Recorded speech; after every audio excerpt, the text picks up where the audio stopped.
જય શ્રી કૃષ્ણ, જય દ્વારકાધીશ મિત્રો. આજે આપણે અધ્યાય 18નો 6ઠ્ઠો શ્લોક સમજીશું. એતાન પીતુ કર્માણી સંગે ત્યક્ત્વા ફલાની ચ કર્તવ્યાનિતિ મે પાર્થ નિશ્ચિતમ મતમૂત મમ. આ બધા કાર્યો કોઈપણ પ્રકારની આસક્તિ કે ફળની આશા રાખ્યા વિના કરવાના હોય છે. હે પૃથાપુત્ર, આ કાર્યો કર્તવ્ય સમજીને કરવાના હોય છે.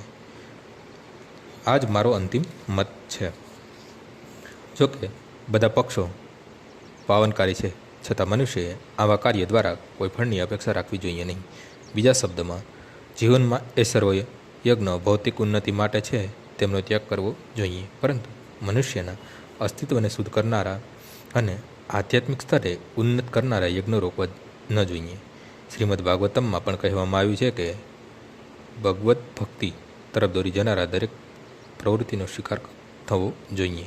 શ્રીમદ ભાગવતમમાં પણ એમ પણ કહ્યું છે કે ભગવાનની સેવા તરફ લઈ જતી કોઈપણ પ્રવૃત્તિનો સ્વીકાર કરવો જોઈએ. એ જ ધર્મની સર્વોચ્ચ કસોટી છે.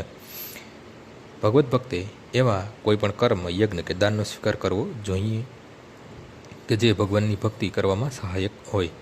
આજનો શ્લોક અહીં પૂર્ણ થાય છે. આવતીકાલે ફરીથી સવારે 6 વાગ્યે મળીશું. જય શ્રી કૃષ્ણ.